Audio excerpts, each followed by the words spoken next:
Mon fils a dit qu'il ne voulait plus de mon nom de famille. Il a dit que son nouveau père lui avait dit que j'étais un raté. Ma femme a souri. Je n'ai pas discuté, je lui ai tendu un stylo et j'ai dit « D'accord ». Signe.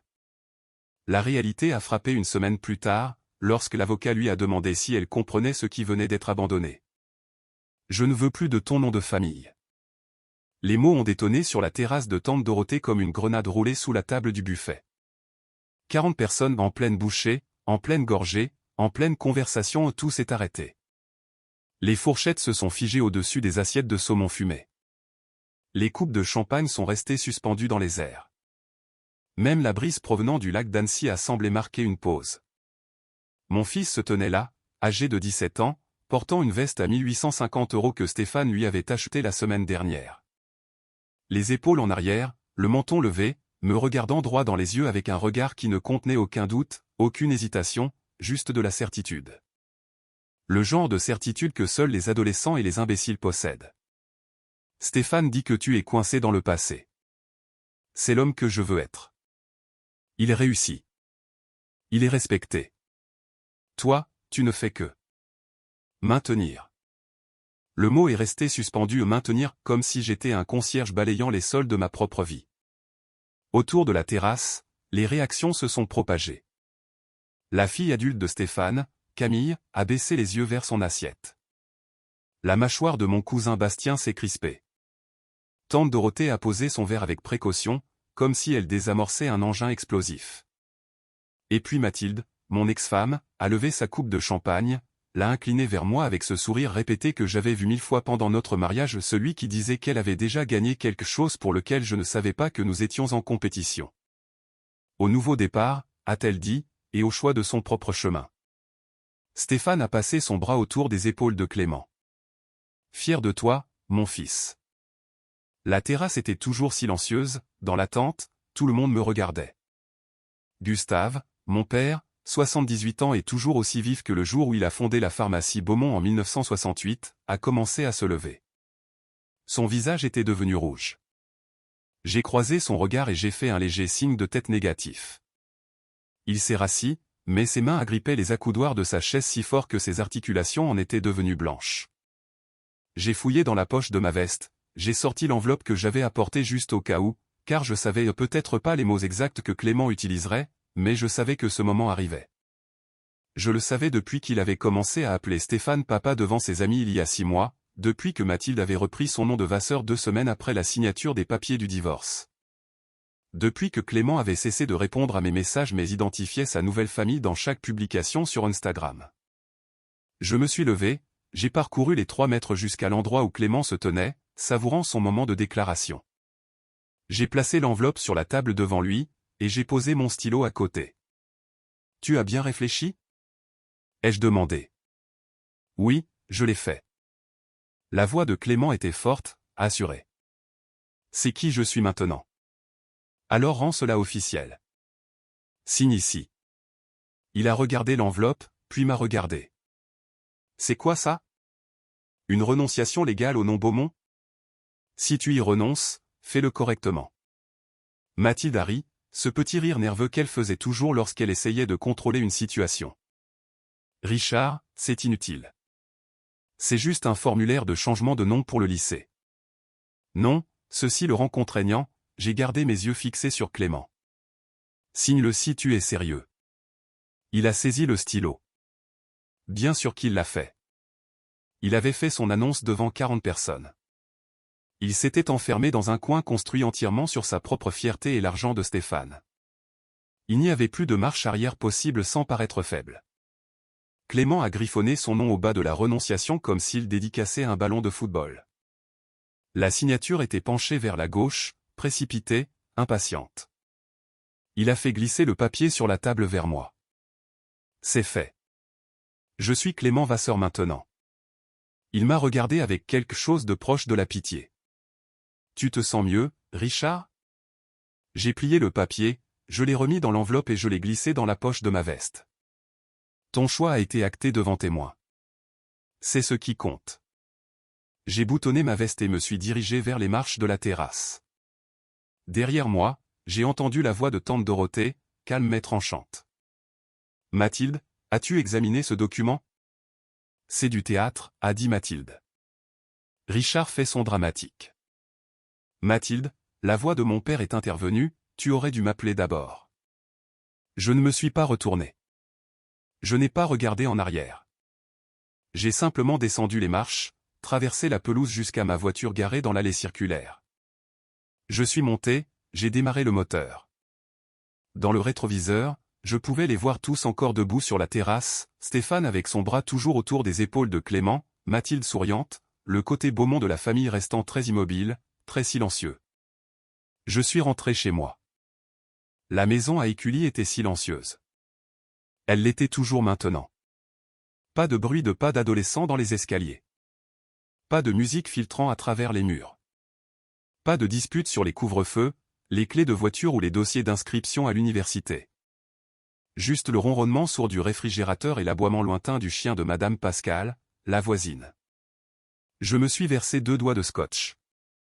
Sans glaçons, sans eau. Je me suis assis à mon bureau dans le cabinet de travail, j'ai sorti l'enveloppe de ma poche et je l'ai posée à plat sous la lampe. La signature de Clément me fixait, arrogante et diagonale, faite sans hésitation, sans lire le document, sans comprendre ce qu'il venait d'activer. J'ai ouvert mon coffre-fort, j'ai sorti la charte familiale, l'épais classeur en cuir qui contenait 28 ans de protection soigneusement construite. J'ai fermé la porte du coffre, je me suis tourné vers l'article 7.4. La clause datait d'il y a 8 ans. Je l'avais ajoutée quand Clément avait 9 ans, juste après lui avoir expliqué la structure du fonds fiduciaire lors d'un dîner au restaurant Le Célestin en centre-ville. Il avait été sur son téléphone tout le temps, écoutant à peine, disant ouais, peu importe quand je lui demandais s'il comprenait. Même alors, une partie de moi avait su. J'ai décroché mon téléphone fixe. On a répondu à la première sonnerie. Richard. La voix de Patricia Vallée était calme, alerte. Elle était mon avocate spécialisée en succession depuis 15 ans, elle avait géré mon divorce, la restructuration de mon entreprise et l'ajout délicat du protocole 7.4 au document du fonds fiduciaire. Je veux lancer l'article 7.4, ai-je dit. Avec effet immédiat. Il y a eu une pause, une vraie, le genre de pause où l'on pouvait entendre quelqu'un ouvrir un dossier dans son esprit et en lire les implications. Elle a expiré. Richard, cela le déshérite rétroactivement. Cela annule toutes les allocations détenues, éducation, soins de santé, droits de succession, tout. Tu le sais? Oui. Il a 17 ans. Il a 17 ans et 6 mois. Assez vieux pour faire ce choix selon la loi française. Assez vieux pour signer un document juridique devant 40 témoins après avoir fait une déclaration publique de rupture. J'ai fixé la signature de Clément. C'est ce qu'il a demandé. Une autre pause. Compris. Je vais lancer la procédure. Souhaitez-vous informer le conseil consultatif vous-même, ou dois-je m'en charger? Chargez-vous-en. Discrètement. Je rédigerai une note de suivi pour le conseil de famille. Reçu. La ligne a coupé. Pas de condoléances. Pas de questions pour savoir si j'étais sûr. Patricia avait appris il y a des années que lorsque je prenais une décision, j'avais déjà examiné chaque scénario, chaque conséquence, chaque résultat possible. Je me suis tourné vers mon ordinateur, j'ai ouvert le dossier crypté intitulé Administration du fonds fiduciaire et j'ai commencé à déplacer des fichiers. Les documents de bénéficiaires de Clément sont allés dans le répertoire inactif. Chaque clic semblait mécanique, nécessaire. Fonds universitaires, accès aux soins de santé, succession immobilière, droit de vote dans l'entreprise. Un par un, je les ai tous déplacés. À 6h47 le lendemain matin, je me suis connecté à la plateforme de gestion de patrimoine. Authentification à 3 facteurs, empreinte digitale, scan rétinien, phrase secrète. Le nom perdure. Le système s'est ouvert. Il était là, dans le module de structure des bénéficiaires, Clément Elliott Beaumont. Statut, actif. J'ai cliqué sur modifier. J'ai changé le statut en nul. Motif, rupture volontaire de nom, article 7.4. Un drapeau rouge est apparu à côté de son nom. Le système a demandé une confirmation. Cette action est irréversible. J'ai entré le mot de passe de commande principale, celui que Patricia m'avait fait mémoriser et ne jamais écrire. J'ai appuyé sur Entrée. C'était fait. Juste comme cela, Clément a cessé d'exister à l'intérieur de l'univers juridique que j'avais passé 28 ans à bâtir. Pour le monde extérieur, il était toujours un élève de terminale avec 12 000 abonnés sur Instagram et une admission en attente à l'Université de Lyon. Mais pour le fonds fiduciaire de la famille Beaumont, il était un fantôme, un nom qui ne correspondait plus, une non-entité. Les changements se sont propagés automatiquement. Les codes d'accès à la propriété du lac ont été révoqués. La bourse de la fondation familiale a été retirée. Les parts de succession de l'entreprise ont été réallouées. La couverture de santé a été résiliée. Les comptes de déboursement du fonds fiduciaire ont été fermés. Tout cela était lié à un seul fil, si tu portes le nom, tu portes la clé. Si tu laisses tomber le nom, la porte se referme sur toi pour toujours. Mon téléphone a vibré à 10h17 du matin. Le message de Patricia était clinique, professionnel. Selon votre directive, l'activation de l'article 7.4 s'est propagée à toutes les structures liées. La renonciation de Clément Beaumont est légalement reconnue comme un abandon de créance. Il ne détient plus aucun statut de bénéficiaire résiduel. Aucune action supplémentaire n'est requise à moins que le protocole d'inversion ne soit lancé. J'ai lu la dernière ligne 2 fois. Protocole d'inversion. Il existait, techniquement. Il nécessitait un vote complet du conseil d'administration plus l'approbation unanime du conseil de famille. Unanime. J'avais construit la structure de cette façon exprès. Parce qu'une fois que quelqu'un comme Clément décidait que le nom ne signifiait rien, il n'y avait pas de retour en arrière. Aucune excuse n'était assez grande, aucune quantité de regrets ne pouvait reconstruire ce qui avait été volontairement détruit. J'ai fermé mon ordinateur portable et je suis allé travailler. Clément l'a ressenti le mardi matin. Un petit rien au début, comme un caillou dans votre chaussure que vous ne remarquez pas avant d'avoir marché 1 kilomètre. Il a essayé d'acheter un café avant les cours. Sa carte de débit a été refusée. Il a réessayé. Même résultat. Confus, et a vérifié son téléphone. Le compte était fermé. Pas à découvert. Fermé. À l'heure du déjeuner, il a appelé la banque. Il y a une erreur sur mon compte, a-t-il dit. On dit qu'il est fermé. Le représentant a tapé quelque chose. Je vois que ce compte a été fermé administrativement par le détenteur du fonds fiduciaire lundi. Vous devrez contacter la compagnie fiduciaire du Sud-Est. Clément a raccroché, a fixé son téléphone, a essayé de comprendre ce que cela signifiait. Probablement juste mon père qui fait son mesquin, a-t-il dit à son ami Jérémy au déjeuner. Stéphane va s'en occuper. Le mercredi, le courrier électronique est arrivé. Clément était en cours d'histoire quand son téléphone a vibré. Cher Clément, nous avons reçu notification que le fonds fiduciaire éducatif Beaumont, précédemment désigné pour votre inscription, a été retiré. Votre dossier d'aide financière sera recalculé sans cette source de financement. Veuillez contacter notre bureau pour discuter des options. Votre obligation actuelle pour le semestre d'automne sera de 26 200 €. Il l'a lu 3 fois, l'a montré à Jérémy. Ton père a vraiment annulé ton fonds pour l'université ? Les yeux de Jérémy étaient écarquillés. Clément a senti quelque chose de froid s'installer dans son estomac. Il ne peut pas faire ça. Cet argent était mis de côté pour moi. Après les cours, il a montré le courriel à Mathilde. Elle était dans la cuisine de l'appartement terrasse, déballant des courses qui coûtaient plus cher que les mensualités de voiture de la plupart des gens. Elle a lu le courriel. Son visage est devenu pâle. Il ne peut pas faire ça, sa voix était tendue. Cet argent était mis de côté pour toi. Peut-il vraiment faire ça ? Clément a entendu l'agacement dans sa propre voix. Je vais appeler mon avocat. Mathilde a posé son téléphone sur le comptoir. C'est ridicule. Tu es toujours son fils. Stéphane a dit que l'université de Lyon était indigne de moi de toute façon, Clément essayait de paraître confiant. Il a des relations à... Clément, tais-toi une seconde. La main de Mathilde tremblait légèrement. Laisse-moi réfléchir. Elle a appelé son avocat pour le divorce, a mis le haut-parleur. Richard annule le fonds fiduciaire de Clément, la voix de Mathilde avait ce ton tranchant qu'elle prenait lorsqu'elle perdait le contrôle. Peut-il faire ça ? La réponse de l'avocat fut mesurée. Quel fonds fiduciaire ? Le règlement du divorce n'incluait aucun actif de fonds fiduciaires. Cela était séparé. L'argent pour les études de Clément n'a jamais fait partie des biens matrimoniaux. Si Richard a établi un fonds fiduciaire avec ses propres fonds personnels, c'est à lui de le gérer. Une pause. Quelque chose a-t-il déclenché cela? Mathilde a hésité. Clément a changé son nom. Richard lui a demandé de signer quelque chose. Mathilde, la voix de l'avocat a changé. Qu'est-ce que Clément a signé? Un papier que Richard avait. Clément voulait marquer le coup. J'ai besoin de voir ce document aujourd'hui. En as-tu une copie?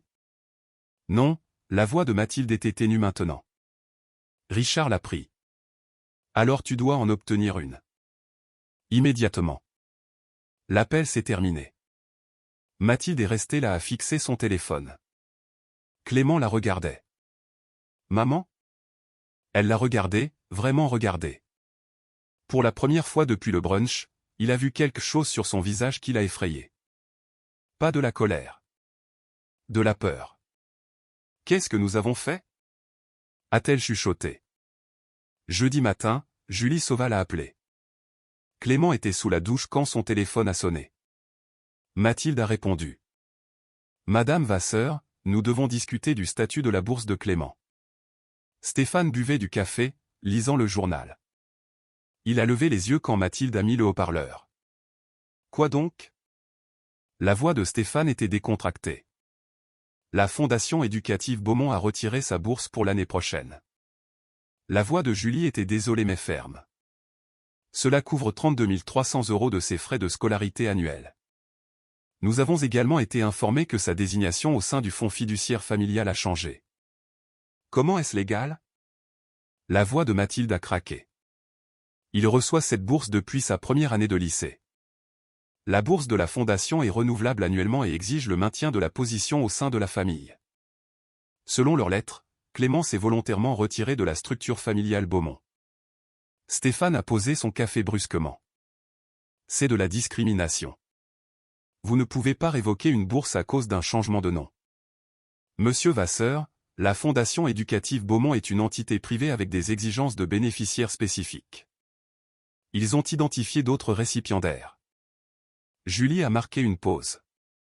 Je suis tenu de vous informer que le solde restant des frais de scolarité de Clément pour sa terminale est de 16 100 €, payable avant le 15 août. Mathilde s'est agrippée au bord du comptoir. Richard fait ça pour punir Clément. Madame Vasseur, la voix de Julie était douce, je travaille dans l'éducation depuis 23 ans. Je vous suggère d'examiner très attentivement le document que Clément a signé. Le conseil de la Fondation a mentionné qu'il avait été exécuté volontairement devant témoins. L'appel a pris fin. La cuisine était silencieuse, à l'exception du ronronnement du réfrigérateur. Quel bâtard vindicatif, le visage de Stéphane était rouge. Il ne peut pas couper les vivres à son propre fils. Stéphane, c'est sérieux, les mains de Mathilde tremblaient. C'est presque 185 000 € en frais d'éducation. Mathilde, détends-toi. Stéphane a agité la main d'un air dédaigneux. Je ferai un chèque. Clément peut aller dans n'importe quelle école qu'il veut. Richard fait juste du bruit. Tu ne comprends pas, la voix de Mathilde montait. Si Richard a vraiment mis quelque chose dans cette renonciation, qu'est-ce qu'il va faire? Reprendre l'ADN de Clément? Stéphane a ri. Le gamin a signé un morceau de papier. Et alors? Mais Mathilde ne riait pas. Elle fixait le vide, faisant des calculs dans sa tête, des calculs qui ne tombaient pas juste comme elle l'avait pensé. Le vendredi, elle était assise dans le bureau de Patricia Vallet en centre-ville. Le bâtiment respirait la vieille fortune lyonnaise calme, coûteux, le genre d'endroit où les gens parlaient à voix basse de patrimoine à 8 chiffres. Patricia a fait glisser un document sur son bureau, certificat de rupture volontaire de nom et de retrait du fonds fiduciaire. Mathilde l'a lu. Ses mains ont commencé à trembler avant même qu'elle n'ait fini la première page. Il n'a pas compris cela, sa voix était à peine un murmure. Il a 17 ans. Il a 17 ans et a signé devant 40 témoins après avoir fait une déclaration publique. La voix de Patricia ne transmettait aucune émotion, y compris avec le soutien de sa mère. Je pensais que Richard faisait juste son dramatique, Mathilde a levé les yeux. Je ne pensais pas qu'il le ferait réellement. Madame Vasseur, votre ex-mari a passé 28 ans à construire une structure spécifiquement conçue pour protéger l'héritage familial. Le fonds fiduciaire a toujours eu des exigences pour les bénéficiaires. Clément a été informé de celle-ci lorsqu'il a eu 16 ans. Elle a fait une pause. Vous souvenez-vous du dîner où Richard a expliqué les termes du fonds? Mathilde s'en souvenait, vaguement. Richard avait emmené Clément au restaurant Le Célestin. Clément avait été sur son téléphone tout le temps, écoutant à peine. Richard avait expliqué quelque chose sur le fond, sur les exigences, sur le nom. Clément avait dit « Ouais, peu importe. Je ne signerai rien de toute façon. » Clément était un enfant alors, a dit Mathilde. Il est légalement capable de renoncer à un nom de famille en France. Patricia a ouvert un autre dossier. Ce qu'il a signé n'est pas inhabituel. Ce qui est inhabituel, c'est qu'il l'ait fait volontairement, publiquement, et avec une intention claire. Vos déclarations soutenant sa décision sont documentées. Nous pouvons annuler cela. Mathilde a entendu le désespoir dans sa propre voix. Clément s'excusera. Il reprendra son nom. La clause est irrévocable. Les yeux de Patricia étaient fixes. Elle a été conçue ainsi spécifiquement pour empêcher toute manipulation. Une fois déclenchée, elle est permanente. De combien d'argent parlons-nous? Patricia a fait glisser une autre feuille sur le bureau. Mathilde l'a lu. Les chiffres dansaient devant ses yeux, 7 800 000 euros, 370 000 euros, 11 millions d'euros. Le total au bas de la page, 21 millions d'euros sur la durée de vie de Clément. Sa main est allée à sa bouche. Stéphane a dit que Richard n'était qu'un gestionnaire d'entrepôt. L'expression de Patricia n'a pas changé.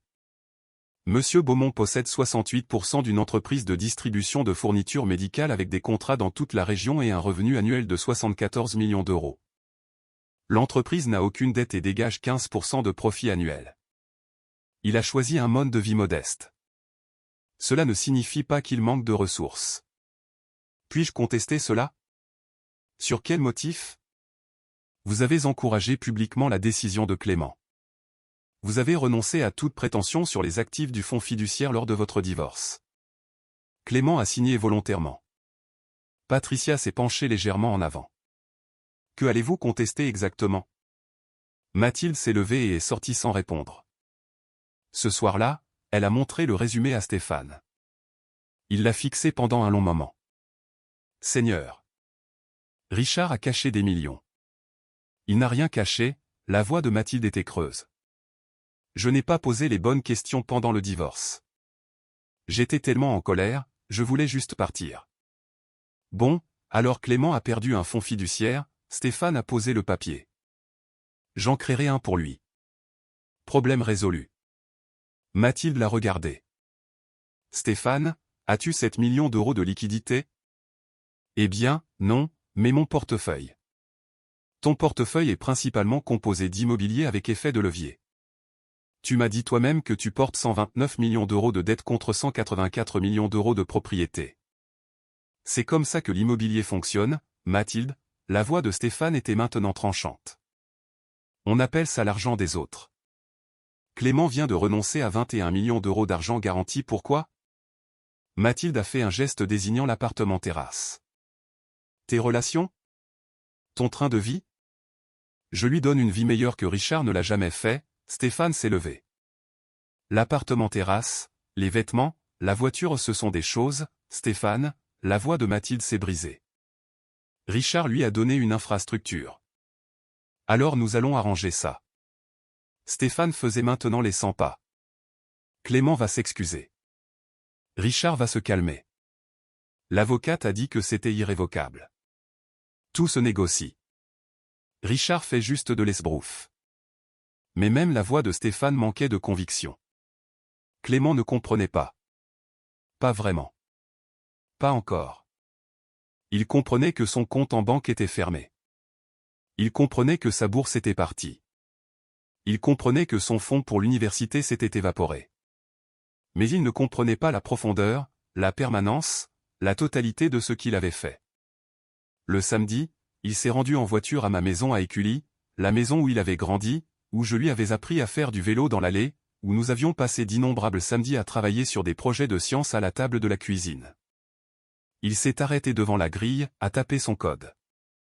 Accès refusé. Il a réessayé. Même résultat. Il est sorti de sa voiture, a appuyé sur le bouton d'appel de l'interphone et a attendu. Rien. Il est resté là pendant 2 heures. Juste debout, a fixé la maison. A regardé les fenêtres où les lumières avaient toujours été allumées. A regardé le garage où nous avions construit une voiture de course en bois quand il avait 8 ans. A regardé la fenêtre du bureau où je l'avais aidé pour ses dissertations d'admission à l'université jusqu'à ce qu'il décide que les relations de Stéphane fonctionneraient mieux que ses propres efforts. Madame Pascal est sortie pour promener son chien. Elle avait 72 ans, était une amie de la famille, et vivait à côté depuis 30 ans. Clément, mon chéri, ton père n'est pas à la maison, sa voix était douce. Il est au chalet à Megève. J'ai essayé d'appeler, la voix de Clément a craqué. Il ne décroche pas. Il est très silencieux depuis le brunch, Madame Pascal l'a regardé tristement. Les gens parlent. Tu sais que ce que tu as dit était très blessant. J'étais juste honnête, Clément s'est senti sur la défensive. Stéphane a fait plus pour moi que. Stéphane t'a acheté des choses, la voix de Madame Pascal était ferme. Ton père t'a construit un avenir. Il y a une différence. Elle s'est éloignée. Clément est resté assis dans sa voiture jusqu'au coucher du soleil, puis il est retourné à l'appartement terrasse. Lundi matin, Gustave s'est présenté à l'appartement terrasse, sans prévenir, sans invitation. Mathilde a ouvert la porte en tenue de sport et s'est figée en le voyant. Gustave, nous devons parler de Clément. Elle l'a laissé entrer parce qu'on ne refusait rien à Gustave Beaumont, pas si l'on avait grandi à Lyon, pas si l'on savait quoi que ce soit sur la vieille fortune discrète qui dirigeait cette ville. Il s'est assis sur le canapé en cuir blanc qui coûtait plus cher que sa première voiture. Mathilde, si tu es ici pour me faire la leçon. Je suis ici pour vous dire ce que vous avez coûté à mon petit-fils, la voix de Gustave était de l'acier enveloppé de velours. Pas parce que je suis en colère. Parce que vous devez comprendre. Gustave, J'ai lancé la pharmacie Beaumont en 1968 avec 7 400 € et un bail que je ne pouvais pas me permettre. Il ne la regardait pas, il regardait au-delà d'elle, vers ses souvenirs. J'ai travaillé 18 heures par jour pendant 20 ans. Quand Richard a repris l'affaire, il l'a transformée en une entreprise de distribution. Nous fournissons maintenant du matériel à 140 hôpitaux et 600 cliniques. Gustave, Mathilde a essayé de l'interrompre. Quand je mourrai, mes parts iront dans le fonds fiduciaire pour mes petits-enfants. Gustave a sorti un document et l'a posé sur la table basse. Clément devait recevoir 15% à l'âge de 25 ans. Cela vaut 11 millions d'euros aujourd'hui, et bien plus au moment où il aura 40 ans. Gustave, Clément n'était qu'un adolescent. Clément a renoncé à la famille, la voix de Gustave a coupé ses excuses comme un scalpel. Devant témoin. Avec une documentation juridique. Vous avez souri et levé votre verre. Je pensais que Richard surréagissait. Richard protégeait ce que 3 générations ont construit. Gustave s'est levé.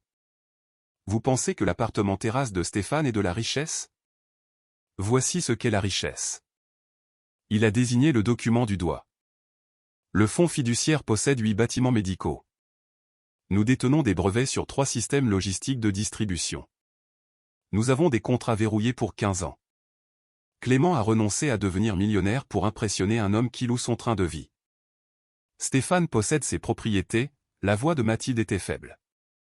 Stéphane a 129 millions d'euros de dettes. J'ai vérifié. Gustave s'est dirigé vers la porte. Je suis vieux, Mathilde, pas stupide. Votre nouveau mari est à une correction de marché près de la faillite. Mon petit-fils a échangé de l'argent réel contre un mirage. Il a marqué une pause à la porte. Clément n'est pas un mauvais gamin. C'est juste un gamin stupide. Et vous l'avez laissé être stupide parce que vous étiez en colère contre Richard parce qu'il était ennuyeux. Ses yeux étaient durs. Eh bien, félicitations. Votre fils est maintenant ennuyeux et pauvre. Il est parti. Mathilde est restée là pendant un long moment. Puis elle s'est assise et a pleuré. Mercredi après-midi, Clément s'est rendu chez Beaumont Medical Supply. Le bâtiment était à la périphérie de Lyon, moderne mais sobre, le genre d'endroit devant lequel on passerait sans le remarquer à moins de savoir ce qui s'y passait à l'intérieur. Il est entré dans le hall. La réceptionniste a levé les yeux et a souri, puis son sourire a vacillé. « Je suis désolé, Monsieur Beaumont est en réunion toute la journée. J'attendrai. » Elle a eu l'air mal à l'aise mais a hoché la tête. Clément a attendu dans le hall pendant 4 heures. Il a regardé les employés aller et venir, les chauffeurs-livreurs s'enregistrer, les commerciaux partir. Tous évoluaient dans un monde qui avait jadis été destiné à être le sien. À 15h30, le docteur Hélène Caron est passée par là. Elle avait 55 ans, était la directrice financière de Richard depuis 12 ans, et connaissait Clément depuis qu'il était à l'école primaire. Elle l'a vu et s'est arrêtée. « Clément, tu ne devrais pas être ici. » Il s'est levé. « J'ai besoin de parler à mon père. »« Docteur Caron, s'il vous plaît. »« J'ai fait une erreur. » Hélène l'a regardé pendant un long moment. « Clément, je te connais depuis que tu as 9 ans. Ton père t'amenait au bureau tous les samedis. Tu t'asseyais dans l'entrepôt et tu réorganisais les boîtes par couleur. Tu aimais cet endroit. Je l'aime toujours. » La voix de Clément s'est brisée. « Je voulais juste. » Tu as juste dit à 40 personnes, y compris à ton grand-père, que cette entreprise ne signifie rien pour toi. La voix de Hélène était triste. Que le nom ne signifie rien. Ton père t'a entendu. J'essayais de faire plaisir à Stéphane. Je ne savais pas que les actions ont des conséquences. Clément, tu as 17 ans, pas 7. Tu as signé un document juridique devant témoin. Elle a incliné la tête. À quoi pensais-tu qu'il arriverait? Pouvez-vous lui parler, s'il vous plaît? Je m'occupe des finances, Clément. Hélène a commencé à marcher vers les ascenseurs. La clause du fonds fiduciaire que tu as déclenchée était ma recommandation. J'ai dit à Richard il y a 8 ans de protéger l'entreprise contre ce scénario précis. J'ai vu trop d'entreprises familiales détruites par des enfants imbus d'eux-mêmes qui pensent que l'héritage est garanti. Tu m'as donné raison. Alors c'est tout? Clément l'a suivi. Je suis juste coupé de tout pour toujours? Tu t'es coupé toi-même. Hélène a appuyé sur le bouton de l'ascenseur. Ton père n'a fait qu'honorer ton choix. Les portes de l'ascenseur se sont ouvertes. Elle est entrée à l'intérieur. Clément est resté planté là alors que les portes se refermaient. Il a attendu jusqu'à 19h. Richard n'est jamais sorti. Plus tard, il a appris que Richard était parti par le parking à 16h. Le lendemain matin, Clément a essayé une dernière fois. Il savait où Richard se rendait le 2e mercredi de chaque mois, au cimetière de Loyasse, où la mère de Richard est enterrée. Clément y était déjà allé, il y a des années, pour les funérailles. Il a trouvé Richard agenouillé près de la pierre tombale, déposant des fleurs fraîches et des roses blanches, le même genre que la mère de Richard faisait pousser dans son jardin. Clément s'est approché lentement, le bruit de ses pas sur le chemin de gravier annonçant sa présence. J'ai essayé de te joindre pendant 2 semaines. Richard ne s'est pas retourné. Je sais. Nous devons parler du fonds fiduciaire. Il n'y a rien à dire. Papa, j'ai fait une erreur. La voix de Clément a craqué. J'étais en colère et stupide. Je n'avais pas compris. Richard s'est tourné lentement. Son visage était calme, mais ses yeux étaient fatigués. Tu as parfaitement compris. Tu as compris que Stéphane a un appartement terrasse et que j'ai un entrepôt. Tu as compris que ses voitures sont plus récentes et ses vêtements plus chers. Tu as compris que son mode de vie rend mieux sur les réseaux sociaux. Ce que tu n'as pas compris, c'est comment tout cela a été payé. Je sais maintenant. J'ai appris la leçon. Tu as appris que les choix ont un prix. Richard s'est levé, brossant la poussière de ses genoux. C'est une leçon précieuse. Alors, tu vas vraiment me couper les vivres pour toujours? Clément, je ne te coupe de rien. Tu t'es coupé toi-même. Je t'ai demandé si tu y avais bien réfléchi. Tu as dit oui. Tu as signé un document juridique. Tu l'as publié en ligne. Tu l'as célébré. Quelle partie de tout cela n'était pas claire? Je pensais que tu faisais ton dramatique. Je ne cherche pas à marquer des points, Clément, la voix de Richard était assurée. Je construis des structures. Et tu as choisi de sortir de la structure. Ne peux-tu pas simplement annuler ça? Je reprendrai mon nom. Je m'excuserai auprès de grand-père. Je travaillerai gratuitement pour l'entreprise. Le document est irrévocable. Cela a été expliqué avant que tu ne signes. Tu m'as piégé. Je t'ai tendu un stylo et je t'ai dit de rendre cela officiel si tu étais sérieux. Richard a secoué la tête. Tu as saisi ce stylo comme si c'était un trophée. Tu voulais ton moment de gloire, Clément. Tu l'as eu. Les yeux de Clément se sont remplis de larmes. Papa, s'il vous plaît. Je suis désolé. Je ferai n'importe quoi. Alors sois Clément Vasseur, la voix de Richard était calme mais définitive. Construis ton propre héritage. Stéphane te montrera comment faire. C'est ce que tu voulais, n'est-ce pas? Être son fils. Richard est passé devant lui sur le chemin de gravier vers le parking. Clément est resté près de la tombe pendant un long moment, fixant les fleurs, le nom gravé dans la pierre, la permanence. Le jeudi, c'était la remise des diplômes de Clément. La cérémonie avait lieu dans l'auditorium de l'école privée pour 100 personnes. Les familles étaient sur leur 31, prenant des photos, célébrant. Je n'y suis pas allé.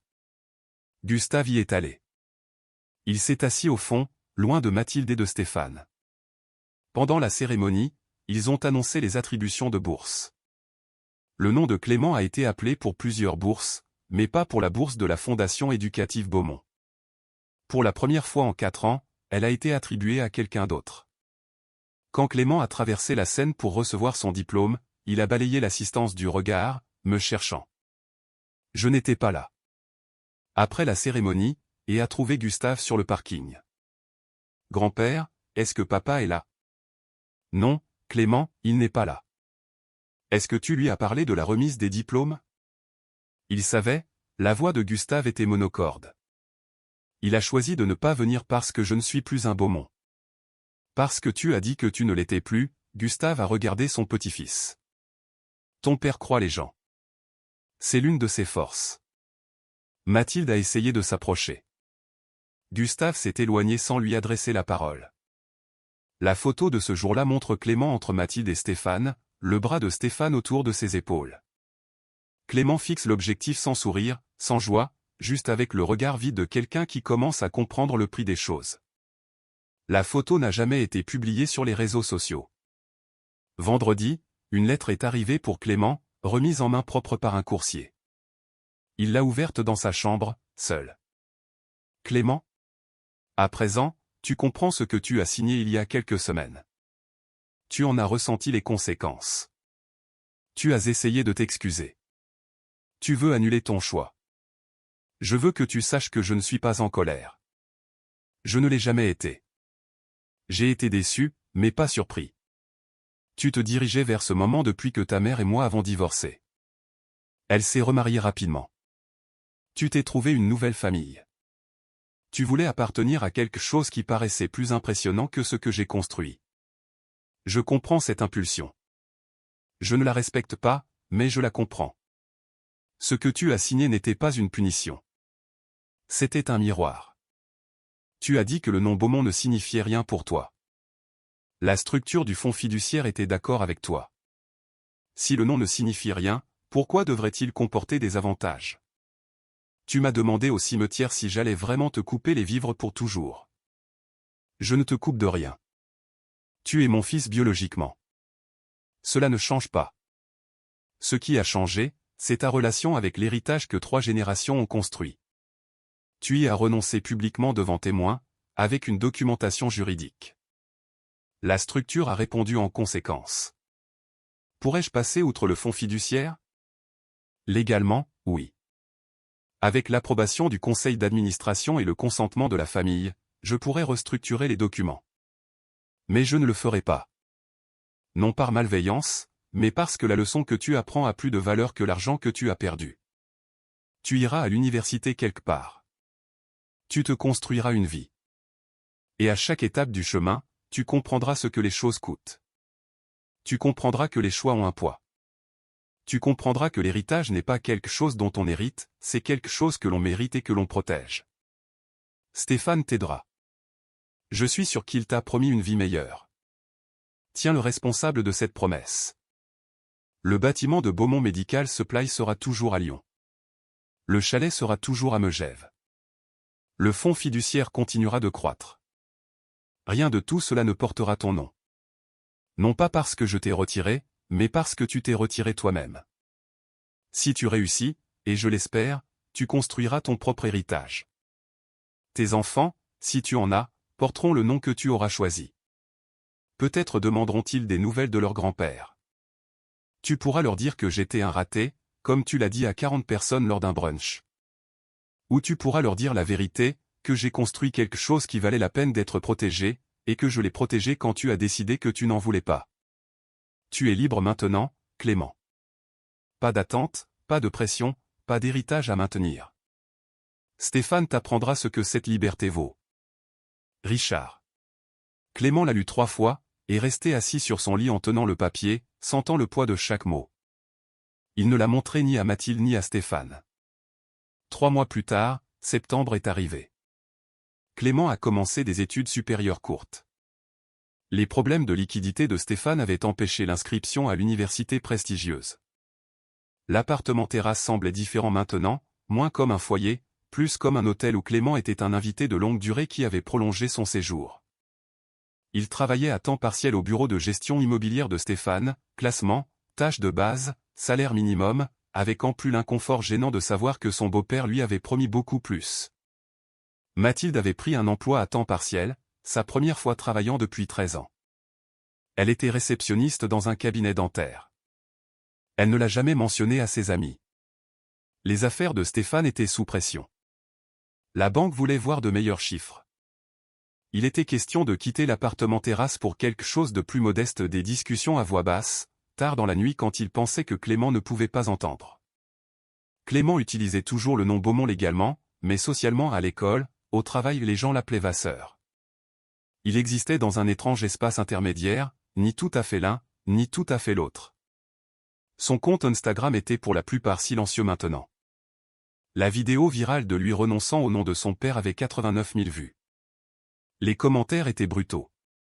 Il a supprimé la plupart de ses autres publications. Son groupe d'amis de l'école privée était passé à l'université.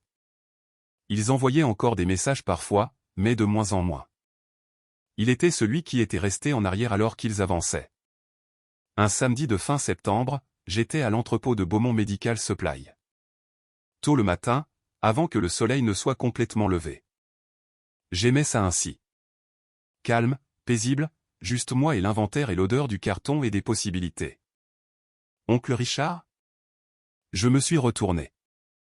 Emma était là, la fille de Bastien, âgée de 12 ans, portant un jean et un t-shirt de Beaumont Medical Supply 3 tailles trop grands pour elle.